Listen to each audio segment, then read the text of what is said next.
पिंपळे साहेबांच्या सोबत विनामूल्य सहलीमध्ये नंबर लागल्यामुळे आज आपण या 6-7 ठिकाणी अतिशय मोठ्या उत्साहात तथागत भगवान गौतम बुद्धाचं ते स्थळ आहे ते आपण त्या ठिकाणी चांगल्या प्रकारे पाहत आहोत।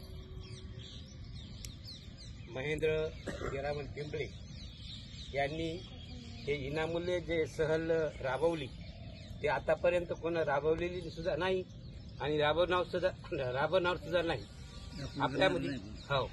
आपल्यामध्ये सुद्धा बरेचसे अधिकारी झाले, कलेक्टर झाले, नगरसेवक झाले, आमदार झाले, खासदार झाले, परंतु हे जे हा जो कार्यक्रम आहे तो कोणीही राबविलेला नाही। त्याबद्दल मी नगरसेवक साहेबांचे आभार मानतो आणि महेंद्र हिरामन पिंपळेचा पिंपळे परिवारांचा